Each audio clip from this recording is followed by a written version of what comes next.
is the Magnate. Hello, you're welcome to this week's edition of the Magnate. The Magnate is a program that parades professionals from diverse backgrounds. And today will not be different. Today we have a special magnate, a true Nigerian, a multifaceted human being. In fact, drums are beating for the septuagenarian to dance and celebrate with everybody. A true Nigerian, that is. Who are we talking about?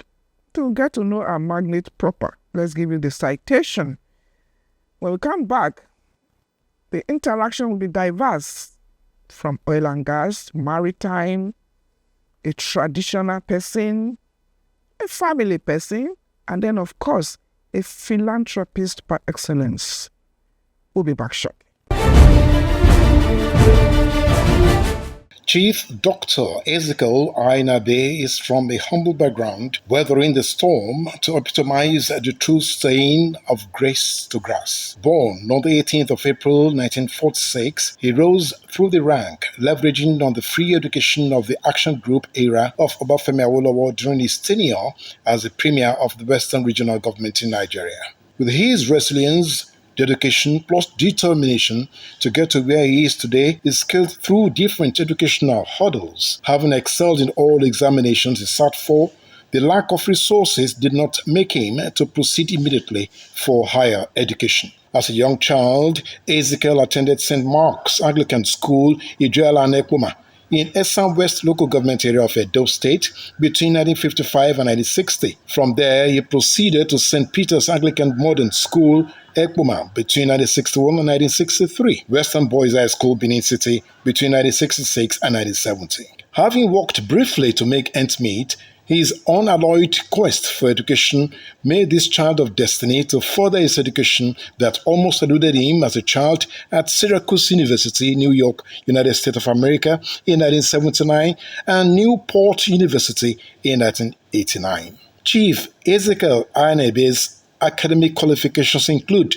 but not limited to, the following, complemented with several professional courses. He has HND Marketing, Manchester University, UK, 1974 to 1976, MBA Marketing, Syracuse University, New York, USA, 1980, LLD Honors Honoris Causa, Newport University, USA, 1989, Doctor of Business Administration, Honorary Causa, Ambrose Ali University, 2019.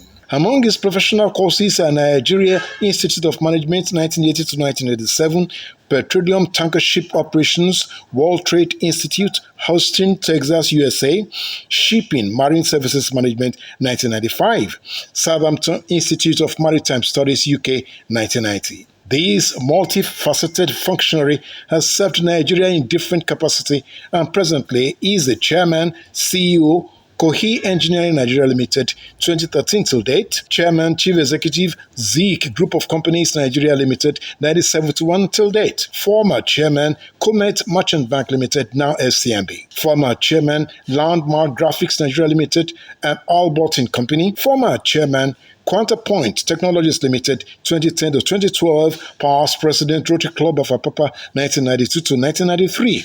Chairman, Rotary Foundation. His service to his fatherland has also earned him several awards and recognitions, both at home and abroad, as the Ojomo of Ekpoma and in the diaspora, American Biographical Institute, Raleigh, USA, to mention but a few. A Knight of St. Christopher of the Anglican Communion, Ezekiel Aikoyi Ainabe is happily married with children and grandchildren. You're welcome back.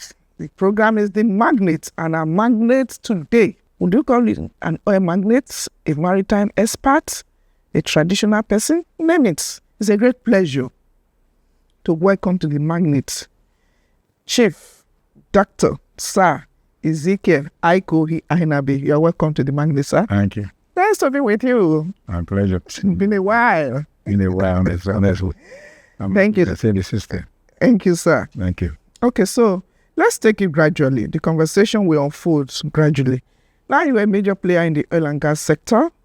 And the slogan we know then is that Nigeria is a monoproduct country. Is that still correct?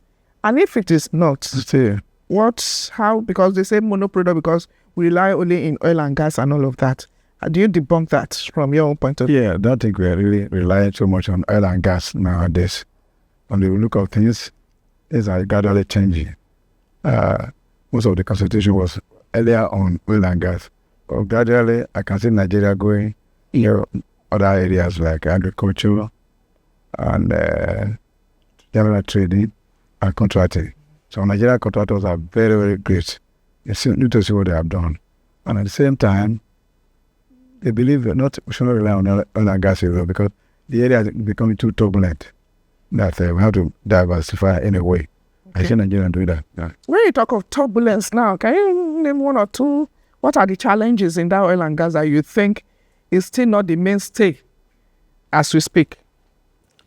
Yeah, because can you imagine that time every day can buy oil and use buy car. There was a time Nigeria, in Lagos, we are using 2 or 3 cars in a week every other day. Because a lot of people were coming with cars.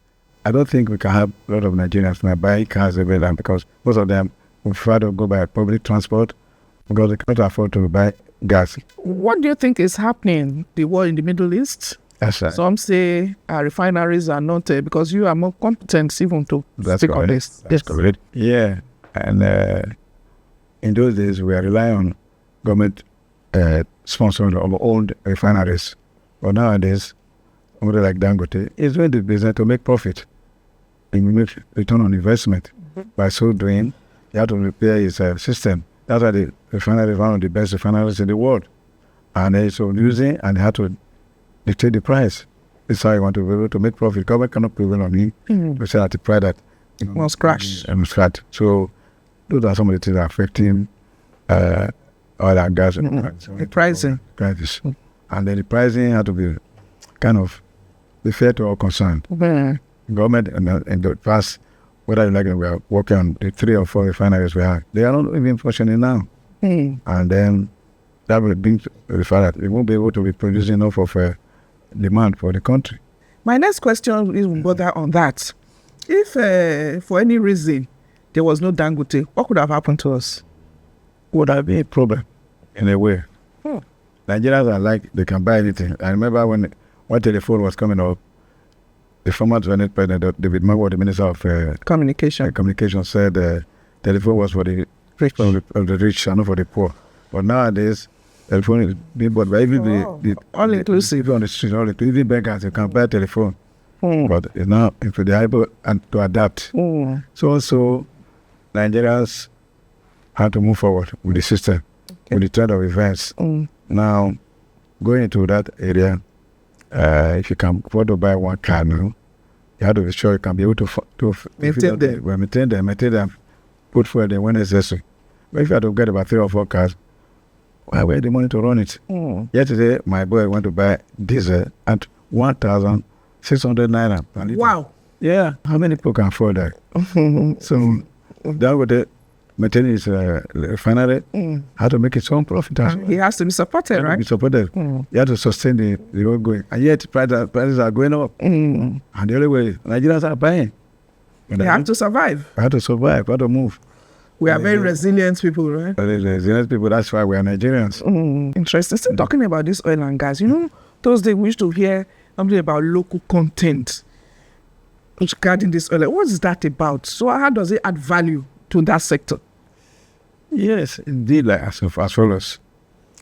In those days, foreigners were the specialists. Okay. They were employers, give us peanut of whatever they want to give us. Nigeria was not paying attention to it. But all of a sudden, gradually Nigerians come up to say, well, local content should be respected. They designed a ministry that they call local content department. So they had to register you a member. Meaning we are having freedom of participation. Production. You can produce, you can acquire oil, crude oil, block, can acquire, refine, and then sell. Good. Through the system, but regulated by the government. That makes it more expensive. Has that added value to the sector? Added value, very well. Interesting. Very much. Added value. That's why we're able to be able to do something now. Otherwise, most of the oil companies have left Nigeria as a result of the turbulence of politics and economy. Yeah. But we Nigerians are resilient. We're able to continue where they go. We continue. Life continues. Okay. That way. Interesting. Still talking about this oil and gas. Your story. It's a story of grass to grace. Your participation in the oil and gas, our own little research shows that you started from, would I call it what they call grass? From the grass. And then you want to share that little, we just talked about resilience now. You want to share that little story with us that you now, pardon me, but I think that's the story.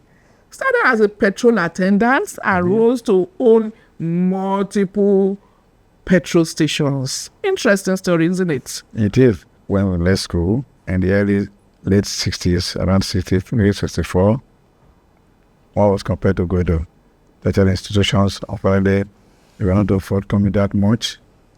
Then at the end of the day, after some attempts in secondary school, the next thing would have been to go to university or higher institutions. Apparently one would not be able to do that because there's a lot of a poor background. Economy. Because of the economy, and our parents were farmers, peasant farmers, not able to do much to sustain. Like I imagine my father had 17 children. Wow. And What number were you? oh, number 3. Oh, a lot of responsibility. In those days, if you marry 2 wives, it must be fair. If you marry 3 wives, it must be fair to all of them, one way or the other, like this. Going to school was just a privilege there. And you don't have the money, you cannot do that. Unfortunately, I fall into that rage. My father married 2 wives. And then, in doing such, you take one to go to school, you take one from each woman. So I will not be unfair to the other one. My mother was the first woman, well, another woman was there. So they had to choose the first and the second. The first from each house. If it's 7 wives, you take one from each person, each wife. Try to be fair to all of them. Otherwise, you run into a bigger problem. You were not very opportune to be chosen.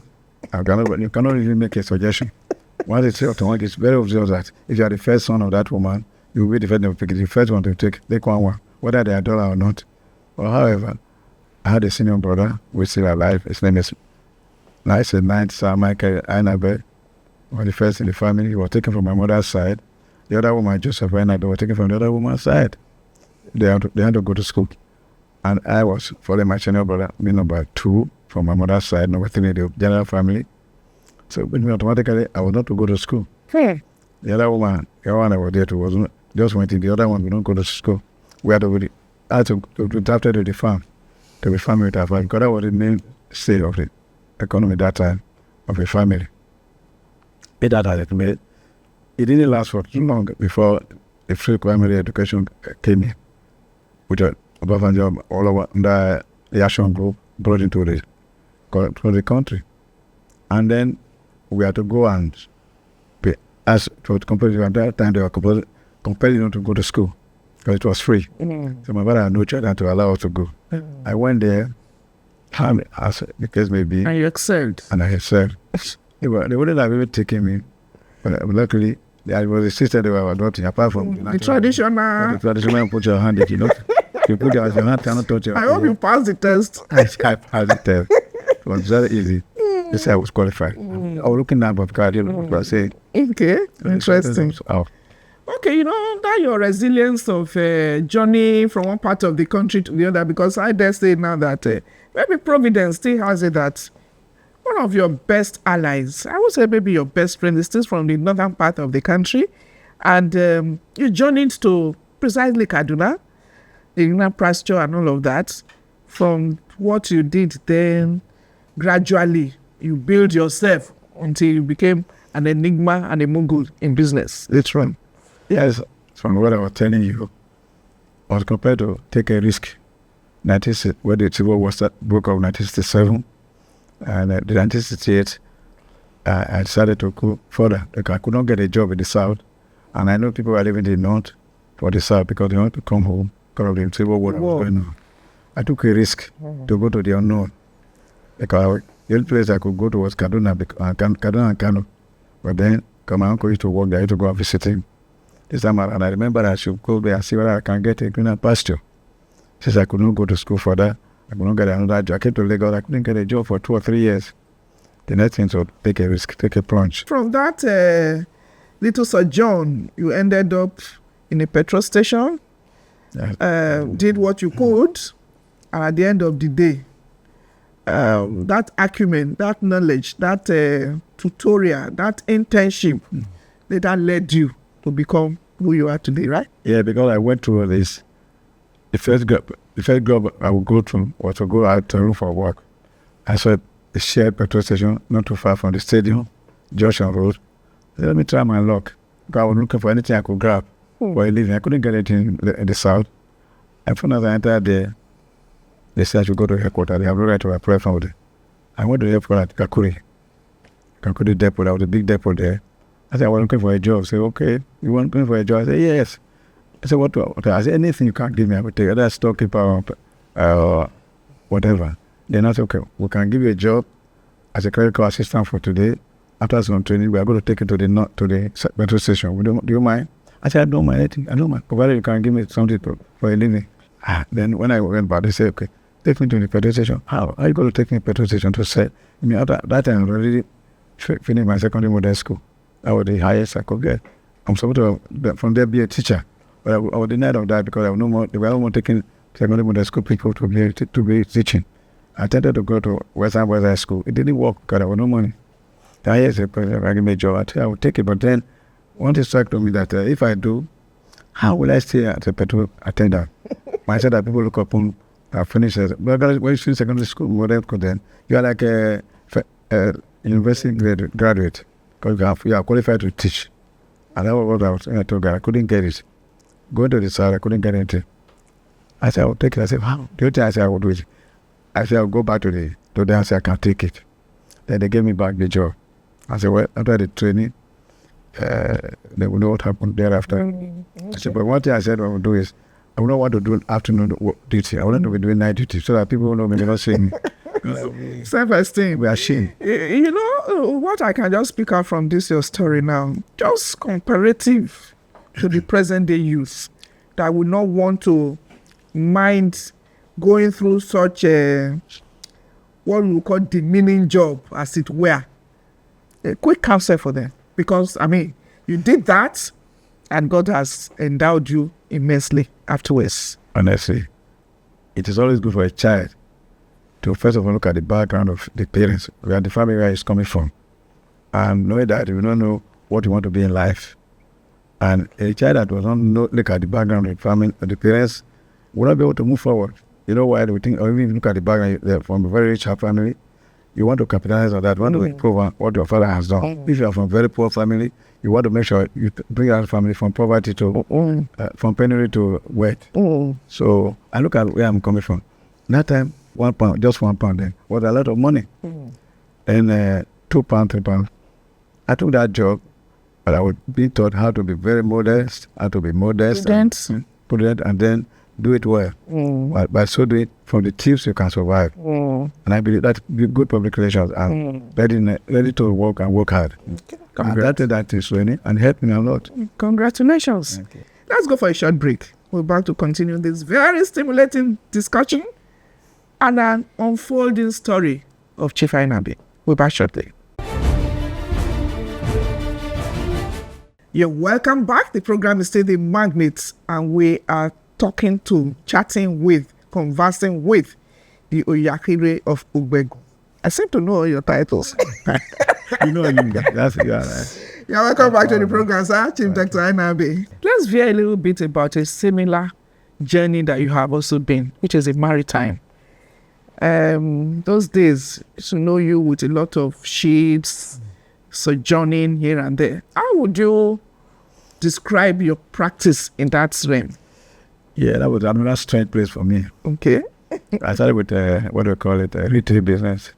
Retail petrol station. I was selling petrol. At my level, I was shy to carry pump to be pump water into your car. These are small boys in the town because their family are very rich. And not to serve them, but that was not my problem. My problem was to get better living. And we served them very well. At the end of the day, before they leave, they give you something. From that tip, I was able to gather even more than my salary. My salary with them was about £1 tension. I started for a month, which was a big money there. So, going back to that, one was able to keep on surviving. Then, how did I go to maritime, as you say? Yeah. I came to Lagos And having sojourned in the north. The north came back. I was adapted to Lagos by way of my excellence in doing that battalion attendance work. I did very well. They came in to do some interview. They were looking at improving the system. In those days, Shell, before they would give you a station, you had to work and retire. When you retire from service, before they can use that to compensate you to go in the system. But they observed that whenever they do such a thing, the dealer will go back. The dealer is not going to run the business himself. He will leave it in the hands of attendants. Attendants will just take advantage and take their money. Within a year or two, to get them getting out of business. But this time around, there was a decision by Shell International to train attendants, groom them up, and then become executive. I fell into that category. And then they came into the north. They conducted the exam all over. For 3 weeks training. They said, at the end of the day, I came out first. That was the best of all of them. We had six northern states were there. And the rest of them were southern states. I was there that time.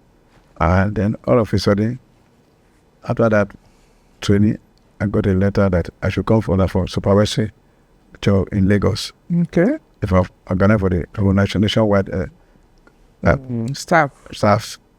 And doing that, I think I was excelling during the process of the training. They started calling me one by one. I surely will give you a petrol station. I didn't know their aim. I think the company decided to give you a petrol station.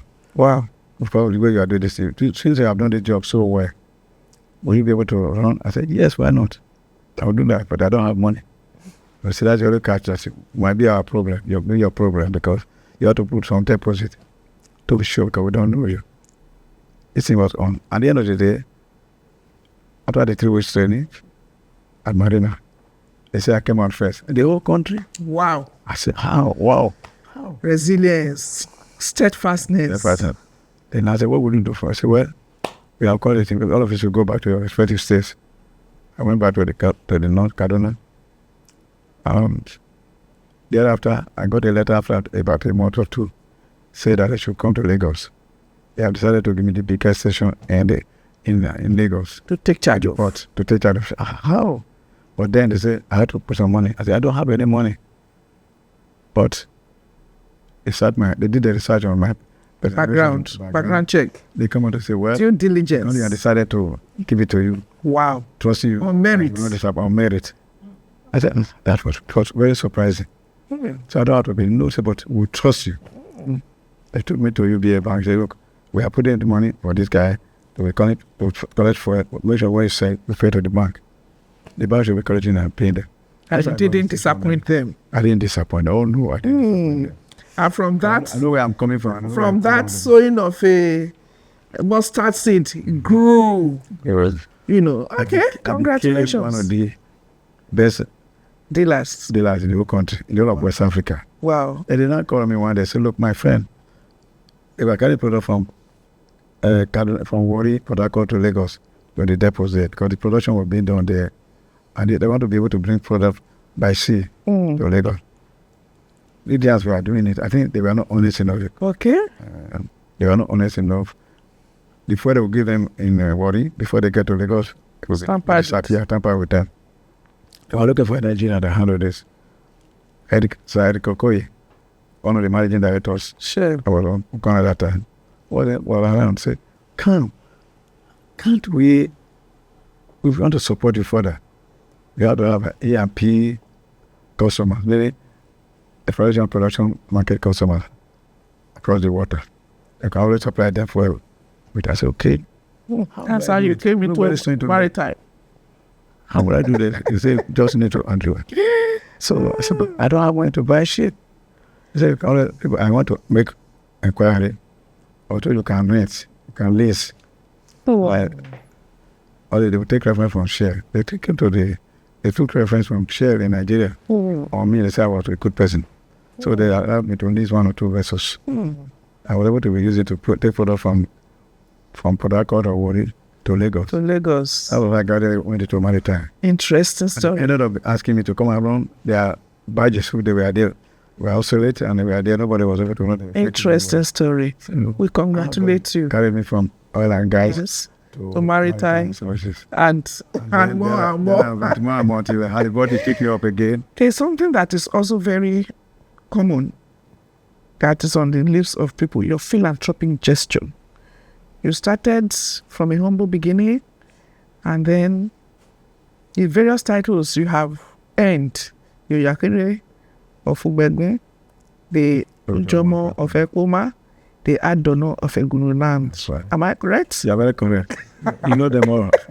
What earned you all of this? Is this your philanthropic gesture, your good nature, or because they don't just pick somebody on the street and just endow them with all these titles? Thank you very much. First and foremost, in the divine grace of God. Good. To God, all things are possible. He is the one that takes our life from one level to the other. And you will work on what you are able to prove yourself for.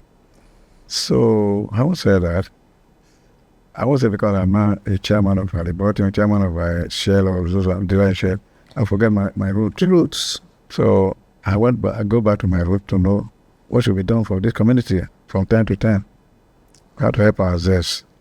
Because like I said, everything is by the divine grace of God. It's not by the strength of my power or my knowledge. So I had to play back to the industry, to the family, to where I come from. And my traditional rulers, they would sit down and say, well, this man has been so great to us. Let us promote it. That's how they gave me the title. Yeah. I would have had what? Over more. It's a sign of spirit of appreciation. Okay. Let's take a halt for now, because your story is so interesting that we cannot rush it.